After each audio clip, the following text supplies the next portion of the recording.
నమస్కారం అండి. This is #you. Vijayasai Reddy తిరిగి వైసీపీలోకి వస్తున్నాడా?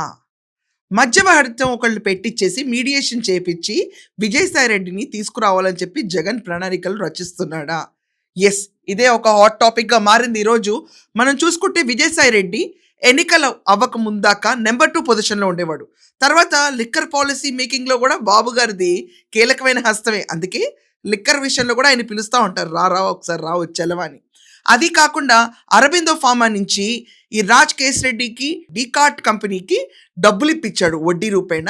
అయన్నీ విషయాలు తెలిసినవే. 2025లో తన ప్రాథమిక సభ్యత్వానికి రిజైన్ చేసేసి వైసీపీ నుంచి, తర్వాత తనకున్న రాజ్యసభ మెంబర్ నుంచి కూడా రిజిగ్నేషన్ ఇచ్చేసి బయటకొచ్చేసి నేను హార్టికల్చర్ చేస్తున్నా అన్న ఒక విచిత్రమైన న్యూస్ బయట పెట్టాడు. అయితే 2 ఫోటోస్ ఎయండి ఆయన హార్టికల్చర్ చేస్తున్నాయి.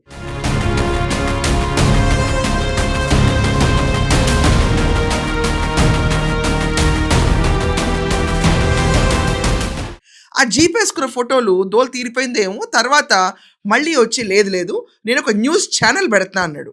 అది పాయే. తర్వాత ఇంకా విచిత్రంగా బయటకొచ్చి సోషల్ మీడియా పెట్టేస్తున్నా నేను. గ్రూప్ ఆఫ్ ఛానెల్స్ మొత్తం ఎదుర్కొంటాం గవర్నమెంట్‌ని. ఇది చంద్రబాబు నాయుడుని, జగన్మోహన్ రెడ్డిని మొత్తం అందరిని బెదిరిచ్చేస్తాను నేను అన్నాడు. అది ఇప్పటిదాకా స్టార్ట్ అవ్వల. తర్వాత హిందుత్వం గురించి ఎక్కువ ట్వీట్లు పెడుతున్నాడు of light Vijayasai Reddy. So ఈ ట్వీట్లన్నీ చూస్తే భాజపాలోకి వెళ్తున్నాడా అని చెప్పి రూమర్స్ వచ్చినాయి. కానీ కాదు అది కూడా. ఇప్పుడు విచిత్రంగా మారిన పరిణామం ఏంటంటే చెవిరెడ్డి ఉన్నా, సజ్జలున్నా, మిథున్ రెడ్డి ఉన్నా, ఆఖరికి పెద్దిరెడ్డి ఉన్నా కూడా జగన్మోహన్ రెడ్డికి ఢిల్లీలో చక్రం తిప్పగల కెపాసిటీ ఉన్న వాళ్ళు ఎవరూ లేరంట. జగన్ వీళ్ళపైన నమ్మకం కోల్పోయాడంట. ఆఖరికి ప్రధాని మోడీ నాకు అపాయింట్మెంట్ కావాలని కోరినా కూడా మోడీ అపాయింట్మెంట్ ఇవ్వలేని పరిస్థితికి వచ్చేసాడు.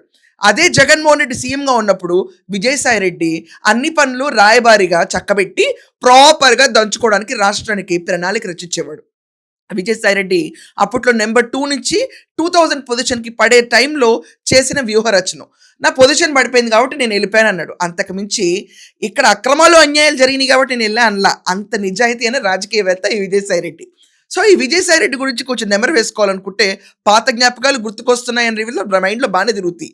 ఆ క్యాండిడేట్ వచ్చి మొన్న ఆఫ్ లైట్ అతని ఇంటి ముందు ఇక్కడ ఆఫీస్ జర్నలిస్ట్ కాలనీలో ప్రెస్ మీట్ పెట్టినప్పుడు ఏమన్నాడంటే నేను రాజకీయాల్లోకి వస్తాను కానీ ఎలా వస్తానో తర్వాత చెప్తాను అంట.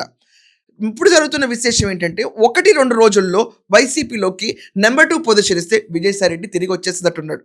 ఈరోజు ఢిల్లీలో జగన్మోహన్ రెడ్డికి ఈడీ నోటీసులు వస్తాయన్న రూమర్ గట్టిగా ఉంది.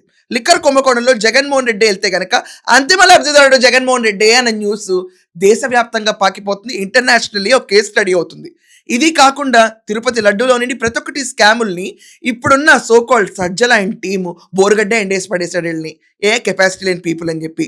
అలాగే చెవిరెడ్డి వీళ్ళందరూ ఏం పీకలైపోతున్నారు. నాకు నా విసాయే కావాలి అని చెప్పి జగన్మోహన్ రెడ్డి కోరుకుంటే మీడియేషన్ జరుగుతుందంట.